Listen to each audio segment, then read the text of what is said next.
Alright guys, in this video I am going to show you how to download and install Linux on your VirtualBox. But before we begin, I want to explain one thing, and it's going to clear up a lot of confusion that people have, and that is, what the heck is a distribution and how is it different than Linux? Well, you know how I said that you can have Linux and install it on your computer or your server.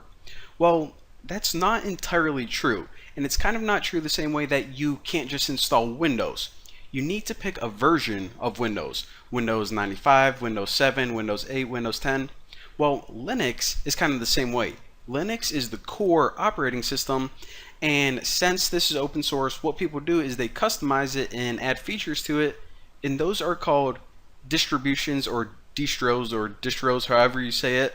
So what we need to do is, instead of just installing plain Linux, we need to pick a distribution. So a distribution, like I said, is just a version of Linux, and there are a bunch that you can choose from. Some of the most popular ones are Debian, and the difference between them all is a lot of it is just personal preference, to be honest. Another thing is what programs already come pre-installed on it, what's the overall layout, the look and feel, and they customize some different things. But this is the interface of Debian, a really popular one. This is Linux Mint. That's another popular one.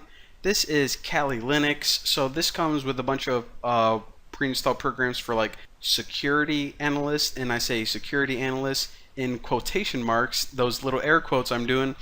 But the one we're going to be working with is Ubuntu. Now, don't freak out, be like, okay, so I'm going to have to learn about Ubuntu, and then I'm going to have to learn about Debian and Linux Mint. Well, I'm going to be teaching you guys the core Linux concepts, and these concepts are going to apply no matter what distribution you have. So again, this is just one of the most popular ones. It's one of the most widely supported, and in my opinion, it's just awesome. So go to www.ubuntu.com and click desktop, because we want the desktop version. You can also run this on like a server, like if you're hosting a website online, but since we're playing around with it on our desktop, that's what we're going to do, and click download Ubuntu. So we are going to be taken to this page right here, and just like you know, they have different versions of like Windows or whatever, Windows 7, Windows 8, they always release new versions of Ubuntu as well. So this one right here, Ubuntu 14.04, this is the one that I'm going to recommend downloading, and I'll explain real quick the difference between these. So every so often, Ubuntu comes out with a stable version of their operating system.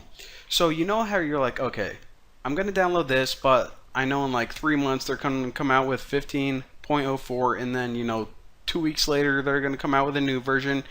People want to avoid that problem. So what they do is every so often they release a LTS version, in other words, a long-term support version, and whenever you download this, they say, okay, we're going to come out with new updates, but we promise to keep supporting and keep fixing bugs with this LTS version. So this is the one that you should always download if you want a nice, safe environment. If you want to get all the cutting-edge features, then you can download the later ones, but 14.04 or whatever the LTS version is at the time when you're watching this video, click download, and then you're going to be taken to this page. Now, instead of paying anything, if you just scroll all the way down, you can hit not now, taking me to the download, or if you want to donate, go ahead, and then it's going to start downloading it. So it's going to download this file, and this file, if you look at the file extension, it's an ISO. So it has the file name .iso. Now this is, if you were to install this on a separate computer, like maybe your laptop, you would take this and burn it to a DVD, and then you can stick it in your DVD drive and install it just like, you know how like Windows comes on a DVD. So you could do it like that. However, since we're going to be installing it on our virtual machine, we can just use this raw file, and I'll show you guys how to do that whenever this is done downloading. So pretty much right now we're downloading the core Ubuntu operating system, which is a distribution of Linux, and well, that's that. So let me just wait for this to download.